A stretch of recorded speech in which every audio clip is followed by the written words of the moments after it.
मैं कहीं कहीं कहीं बोलते बोलते माता पिता बोल जाऊंगा या कभी कभी गुरु बोल जाऊंगा, लेकिन मैं तीनों को संबोधित कर रहा हूँ। इसका मतलब क्या निकलना है? मैं तीनों को ही संबोधित कर रहा हूँ। देखिए, माता पिता और गुरु चाहते ये हैं कि मेरे अंडर में, मेरे पुत्र के रूप में या शिष्य के रूप में जो कोई भी है वो श्रेष्ठ बने। क्या हो? श्रेष्ठ। इस इच्छा से वो कार्य करता है, माता पिता भी और गुरु। अगर आप उसकी आज्ञा मानते हो और उसको अपने आचरण में उतारते हो, वही आज्ञाएं एक अच्छा लेसन बनके तुम्हारे ऊपर प्रभाव डालती चलेगी। इन आज्ञाओं को अगर इकट्ठा कर लिया जाए सब, तो धीरे धीरे इकट्ठी हो ही जाएंगी। कोई आपने घुटनों चलते समय माता पिता से सीखी होगी, कोई पैदल दौड़ते समय सीखी होगी, कोई काम करते हुए सीखी होगी, कहीं सोते बैठते उठते सारे नियम है घर परिवार में होते हैं, वो आज्ञाएं देते हैं और आपको माननी चाहिए। अगर उनका उल्लंघन कर देंगे तो वो विस्मृत हो जाएंगे, आपको उनकी आदत नहीं होगी, जो आपके लिए बहुत ही नुकसानदायक होगा। और अगर उन आज्ञा को मान लेते हो, उतार लेते हो जीवन में, तो क्या होगा? उनकी आदत आपको पड़ जाएगी और उनके लाभ भी आपको प्राप्त वो कब होंगे? अभी तो आपको महसूस नहीं होगा। जैसे आपके माता पिता सुबह जल्दी झटके से जगा देते हैं, आपको बड़ा झुंझलाहट आती है, आती है कभी कभी सर, ये बहुत गलत बात।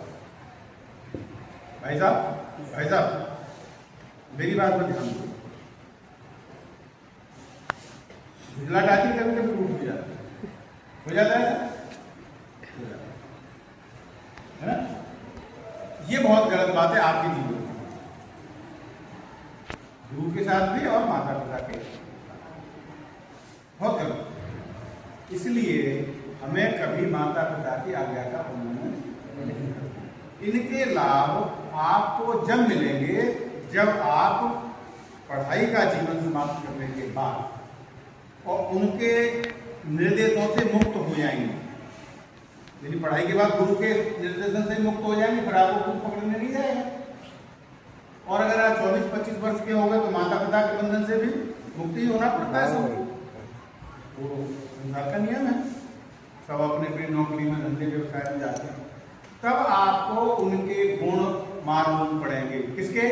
माता पिता के। जो माता पिता ने आपको सिखाने की कोशिश की, अगर आप उनको नहीं मानते हो, नहीं धारण करते हो, तो आपको पश्चाताप करना पड़ेगा और पश्चाताप करने से काम नहीं चलेगा। पश्चाताप करने से काम नहीं चलेगा, क्योंकि आप गलत रास्ते पर पहुंच चुके।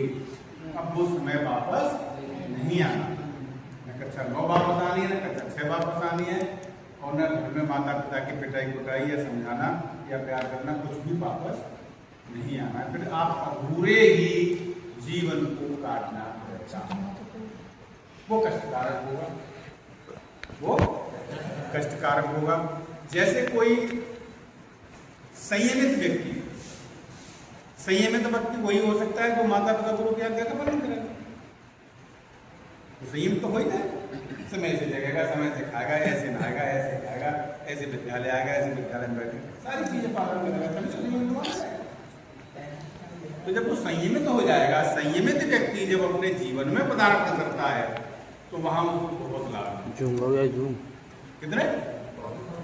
बहुत लाभ मिलेगा। बहुत यानी कि उस समाज में, उस परिवेश में जहाँ वो विद्यालय में, ऑफिस में, पुलिस में, मिलिट्री में या किसी प्राइवेट संस्थान में जाता है, तो वहाँ उसको मान सम्मान मिलता है, क्योंकि वो संयमित है, उसकी जिम्मेदारी अपने बॉस की बात मानता है और अपने से सबॉर्डिनेट भी होता है, अपने नीचे अधीनस्थ कर्मचारी होता है, उस पर भी वो प्यार कर पाता है, क्योंकि वो खुद संयमित है।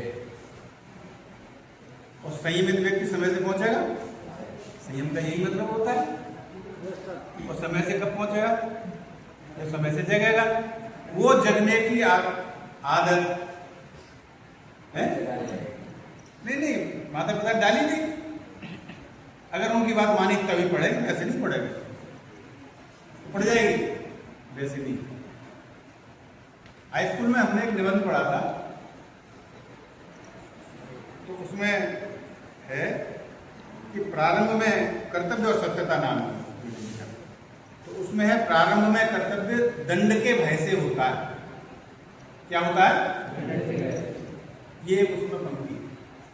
इसका अर्थ ये है कि माता पिता से भी भयभीत रहो, यानी डरो, और गुरु से भी।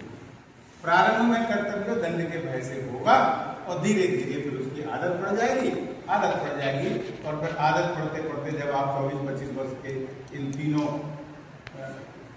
से मुक्त हो जाओगे, आगे हो जाओगे, तब फिर उनकी लाभ प्राप्त होना प्रारंभ हो जाएगा। जैसे मैं बता रहा हूँ, अगर आप कहीं भी किसी संस्था में हो तो आपकी संयमितता के कारण आपको मान सम्मान मिलेगा, और मान सम्मान मिलेगा तो उसके लाभ भी होंगे। आप बताइए, आप बाजार में जाते हैं, कोई वस्तु खरीदते हैं या किसी व्यक्ति को चयनित करना होता है, तो आप अच्छे से अच्छा करते हो। अब उसमें अच्छे से अच्छे गुण हैं, तभी तो आप उसका चयन करोगे। चाहे वो सब्जी हो, चाहे वो वस्त्र हो, चाहे मोटरसाइकिल हो, चाहे कोई मकान हो, कोई कुछ भी हो, कौन सा चयन करोगे? सबसे अच्छे। और आप सबसे अच्छे तो आपको कौन चयन करेगा? आपकी क्रेडिबिलिटी खत्म। आप अगर सबसे अच्छे नहीं है तो आपको चयन कोई करेगा नहीं करेगा। जैसे आपने देखा होगा, वो खिलाड़ियों की कीमत लगती है, कोई करोड़ों में बिकता है, कोई वो क्या है मुझे बताओ, विचार करो, वो क्या है? वो क्रेडिबिलिटी तो है, उनकी कीमत ही तो है। वो उतना अच्छा खेलता है, उतना अच्छा संयम है उसमें, उतना अच्छा उसका है कार्य क्षमता है, तभी तो पैसे ज्यादा नहीं। कैसे याद आपको लाभ इस प्रकार मिलेगा, जो मैंने अभी आपके अंदर संयम वाली भावना जो आ जाएगी, संयम वाला विचार जो आ जाएगा, संयम वाला शरीर जो आपका हो जाएगा, संयम वाली आदतें आपकी जो हो जाएगी, उन आदतों की वजह से आपका मान सम्मान होगा। मान सम्मान के साथ साथ आपको धन भी, और धन से क्या होता है? धन से सुख मिलता है, आराम है।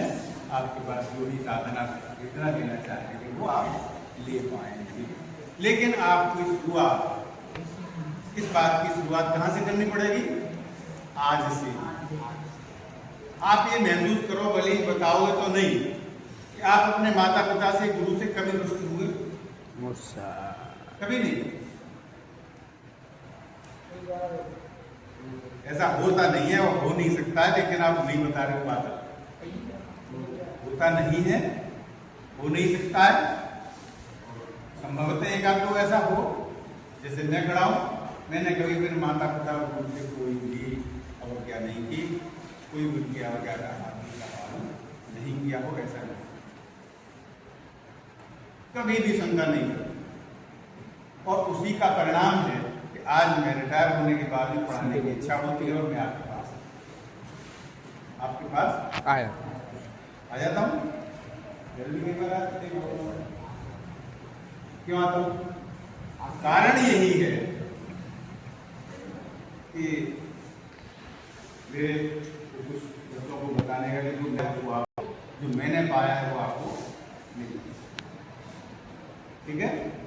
कभी ऐसा होता है, देखो माता पिता भी और गुरु भी, ऐसा होता है कि भाई साहब ने गलती की और चाटा इनको पड़ गया या डांट इनको पड़ गई, तो आप बड़े रुष्ट हो जाते हैं ना।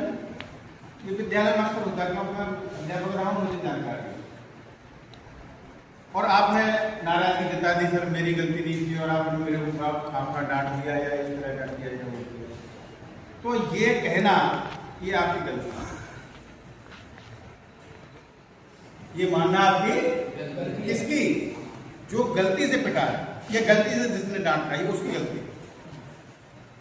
यानी उसमें कोई खोट रह गया, वो पूरा संयमित नहीं है, वो गुरु के प्रति पूरा समर्पित नहीं है, और इसका परिणाम भी उसको